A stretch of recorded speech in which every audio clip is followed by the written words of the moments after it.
Alright guys, I am doing a set of Shuns here. You can tell these are used pretty good. This one's got a lot of chips in it. It could use some polishing. The handle needs a little bit of work. Also, it's a little rough, could use a little polishing. And it definitely needs a sharpening and reprofiling. We've got a very, very chipped up blade here. Now I'm going to show you my process. I just finished its twin over here, or I shouldn't say twin, but it's sister or brother. I did this chef's knife over here, and I'm going to show you my process here real quick. I like to do these generally on my Tormek machine, but I usually start out with doing a cleanup and polishing. Now, I never like to touch Shun knives to any of my radial discs. If you guys follow my channel, you know I'm very much into radial disc polishing. I also like having a very good high quality polisher. I have a Jet variable speed with the Jet stand. This thing's awesome. It doesn't move around, doesn't go anywhere. It's truly, I think, probably the greatest buffer in the world. And this is the only thing I will ever touch Shuns to. Now this one's got a lot of Damascus, but we do have this mirrored edge down here that should continue to be mirrored. And when they come in, I like to touch up a couple of things. So the first thing I'm going to do is I'm going to touch up the blade here. This is kind of a medium coarse buff here. This is a very fine one, which will restore mirror finish on here. And I'm going to just kind of give this a quick cleanup overall. I can also touch the handle on here. That's not a problem. Sometimes you'll see me go down to the end there and do handles. I have a polishing compound that I very much like for handles, so I'll probably do that down there. But let's get started. I run this at about 1800 RPM, so not crazy fast. It can go all the way up to 3600. Not needed for what we're going to be doing here. The first one I'm going to do is my kind of medium to coarse. It uses a black compound from Maverick. And this is basically just to get this cleaned up and start restoring a little bit of that mirror polish down there at the bottom.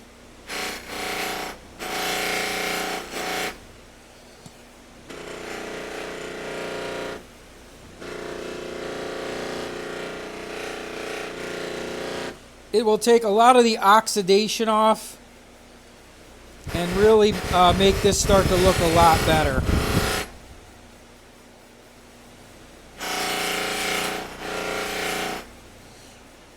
Okay, now I'm done with that. It doesn't need a whole lot of the black compound. Now here's my purple compound. This leaves a really nice finish. Sometimes in between there, I might wipe off if I don't want the compound going from this to my other buff or having to clean it. A lot of times I'll use a little LA's Awesome, which is really good for cleaning off compound and really just about anything. I use it a lot in my laser engraving shop too. You can see all that black compound coming off of there.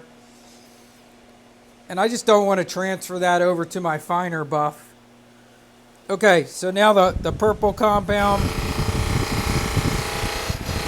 And this person's pretty hard cleaning their knives. I can tell the Shuns start to get a little bit of a kind of haze to them if a person scrubs them a little hard. It's one of the reasons I'm not a huge fan of mirror finishes at all. This is one of the few things that absolutely does a beautiful job of restoring them. And you'll see here, it doesn't take long. Just a little bit of touch up here with this fine buff. And I can really start to make that lower area of mirrored part of the edge there re-mirrored. Because there was quite a few scratches in it from whatever they were sharpening with. And that's looking a lot better. I'll show you it here in a second. And that's the main area I'm focusing on, is this lowered mirror part. Up here, this upper Damascus area, you know, I want it to look good, take some of that oxidation off. But that's not my focus. My real focus is that lower mirrored area. And that's good. We're done. I'll give this a quick wipe and then just come over and show you how much nicer that looks. And I'm just wiping off any compound. Just a little Lysol surface cleaner.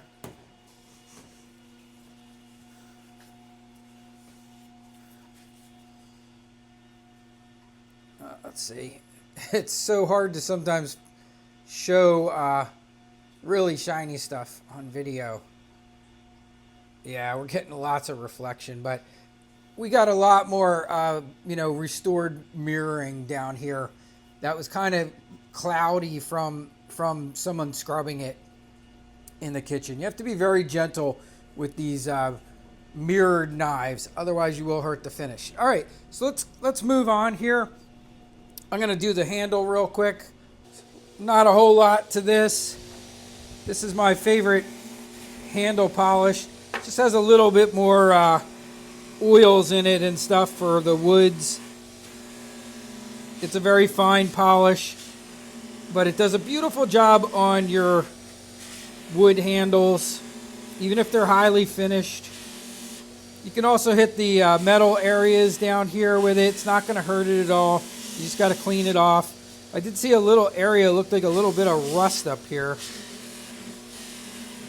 which is pretty rare, but can happen on these. It can happen on any stainless steel knife. It does happen sometimes, they get the formula a little off. Maybe there wasn't as much chromium for something acidic gets on there. And it's pretty rare to see on a Shun, but it also could have just been some type of sauce or something sitting up there. Knives don't always come in perfectly clean. You can go both directions. It also gives you a beautiful polish and shine on wood.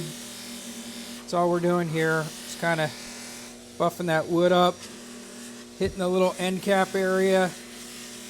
We haven't even touched this to sharpen yet. I like to do my sharpening last. That way I don't risk dulling the blade at all polishing, because if you're hitting a blade on a buff and it's already been sharpened, you can definitely dull it if you're not careful. So I try to always do my polishing and everything. Let me give you a look there at the handle. So a lot more shine restored to that. Okay, so now we're going to do what we call reprofiling. I'm just cleaning some of this compound off. The ends of this knife look like they're practically brand new now, thanks to restoring all that shine. But now we got a nice, beautiful, shiny looking Shun here. All right. Now, since it's chipped up and it needs a little work, this is my 1x30. This one is set at right around 15 degrees. It's actually probably a tiny bit under. It's I think it was 14.97 or 9.8. But my goal here is to remove those chips. And I'm going to start here because this is quicker before I go to my Tormek machine, where I'll restore a brand new 15-degree angle on this entire Shun all the way across. But this will help me I'll get these chips out first, because there's nothing more annoying than you finish sharpening a knife and then realize you have a chip still in it. So this won't take too long, a couple passes.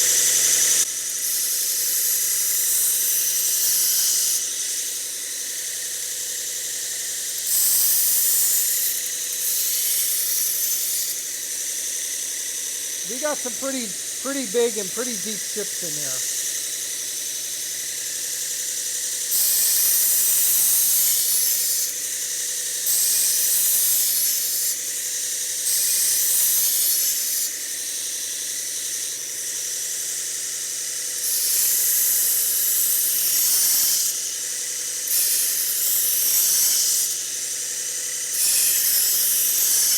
I'm not concerned about apexing it right now, because I'm just going to take chips out. So I'm doing equal strokes on each side.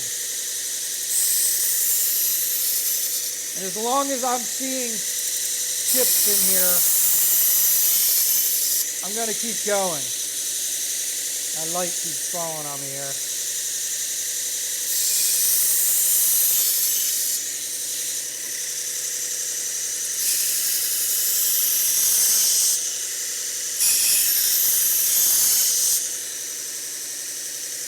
And they're just about out. Couple tiny ones left. But I'm going to do 3 more on this side.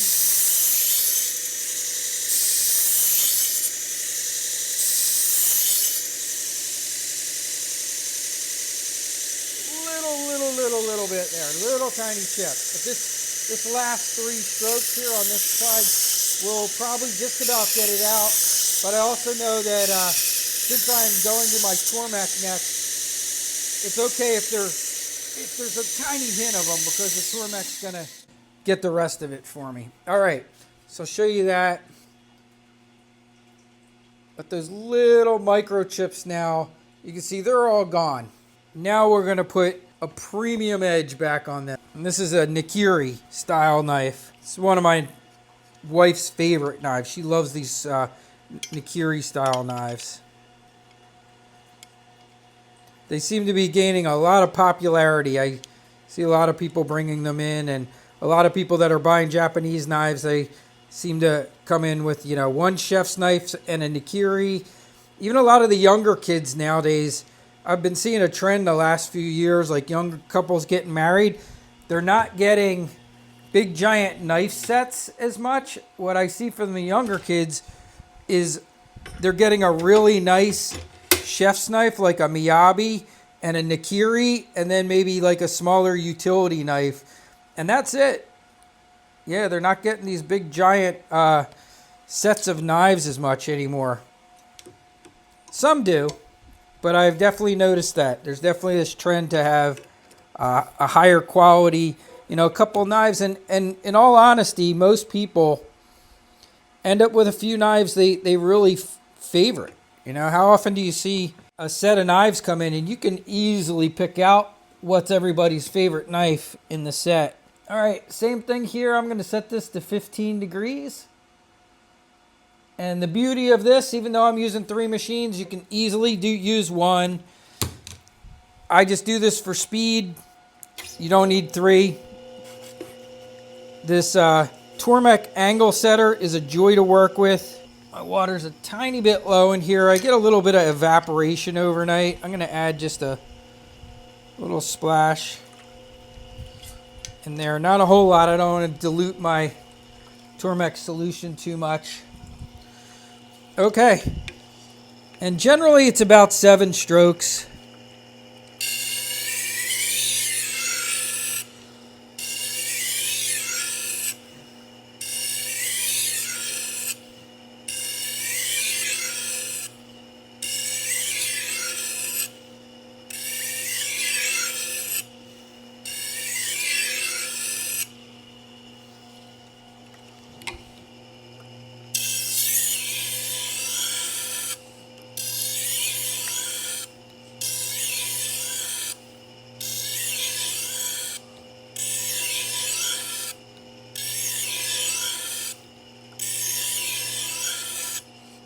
I just know that from experience and the amount of pressure that I use.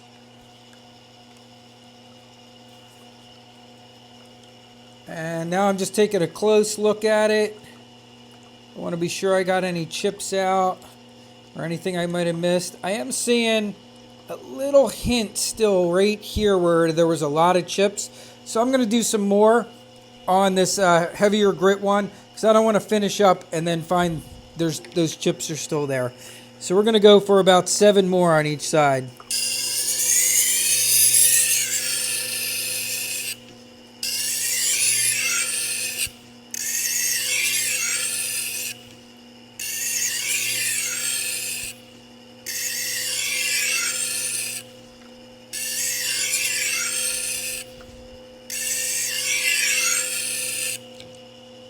Okay, I could see the burr raising that time, so that's a pretty good sign.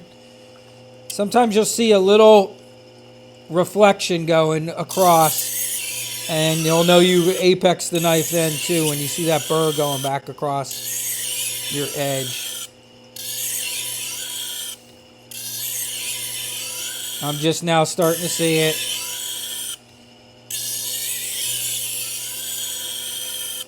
All right, we're good. Okay, we're going to move on. Now, the lucky thing for me, having multiple machines, I don't have to take any wheels off. I just jump to the next machine, and since they're identical machines, all I got to do is change my angle guide from the one machine and move it over to the next machine, and I just work my way right down the line. And we're going to do the same thing here.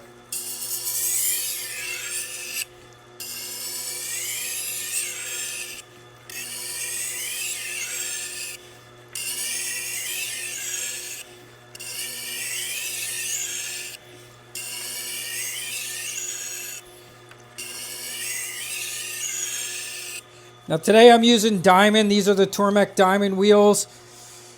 The coarse, medium, and fine. This is around 600 grit here where we're working. A lot of people would stop here too. You don't have to go above 6. But I like to go to 1200 on Japanese knives.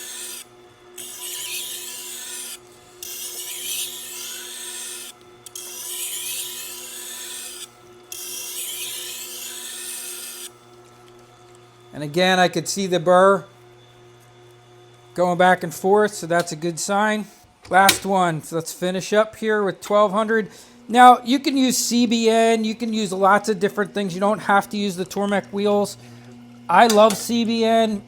I got a bunch of it. There's a whole bunch of them down here. In fact, I'll probably be switching back here soon to some CBN.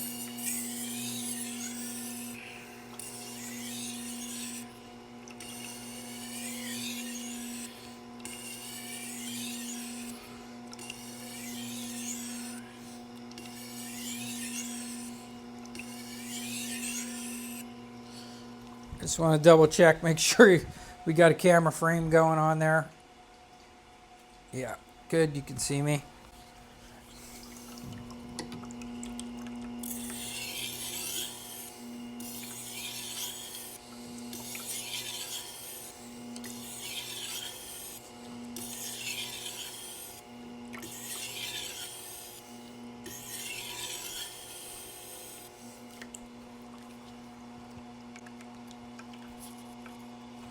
That feels great. Now I'm just going to double check. Looking for any chips. Looks really good. So I'm good. We're going to pull this out. And now I'm over to my leather strop. Don't really care how you strop. There's tons and tons of ways to strop. I have low speed grinders with strops. I have 1x30s with strops. 2x42s with strop. I got a strop for pretty much every machine. I do like stropping on this 1x30 over here.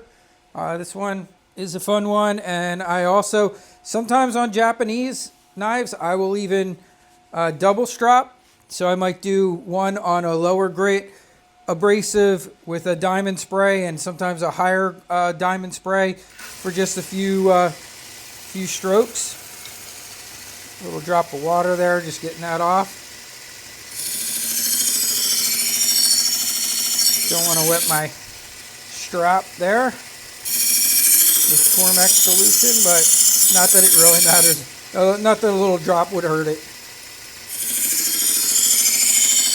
Now this particular strap usually has purple Renegade compound on it lately.